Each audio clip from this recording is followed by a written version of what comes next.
Hello everyone, હું છું doctor Parth Patel, consultant physician Aura hospital, south Bopal, અમદાવાદથી.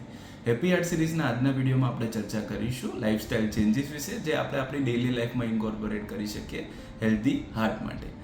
તો પહેલાં ચર્ચા કરીશું એક્સરસાઇઝ વિશે. તો આઈડિયલ રેકમેન્ડેશન એવું છે કે ડેલી 30 મિનિટ્સ માટે મોડરેટલી ઇન્ટેન્સ એરોબિક એક્સરસાઇઝ કરવી જોઈએ. તો આ મોડરેટલી ઇન્ટેન્સ એરોબિક એક્સરસાઇઝ એટલે શું?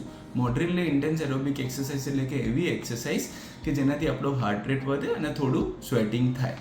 ઘણા બધા મારા પેશન્ટો મને એવું કહેતા હોય છે કે સાહેબ, અમે તો 30 મિનિટ નહીં 1 કલાક માટે રોજ વોક કરીએ છીએ, તો પણ કોલેસ્ટ્રોલ પણ ઘટતું નથી અને વેઇટ લોસ પણ થતું નથી. તો તેનું રીઝન આ જ છે કે આપણે નોર્મલ સ્પીડ પર ચાલીએ તો આપણો હાર્ટ રેટ વધતો નથી અને આપણા શરીરને જે બેનિફિટ મળવો જોઈએ મળતો નથી.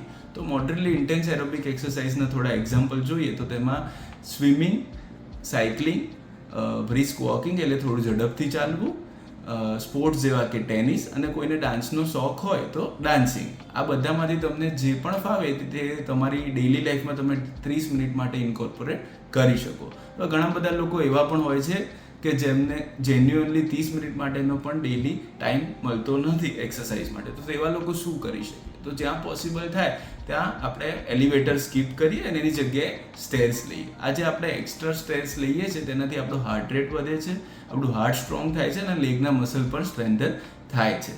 બીજો ચેન્જ એ કરી શકીએ કે આપણે જાણી જોઈને આપણું વ્હીકલ છે આપણા વર્ક પ્લેસથી થોડું દૂર પાર્ક કરીએ અને થોડું એક્સ્ટ્રા ડિસ્ટન્સ ચાલીએ.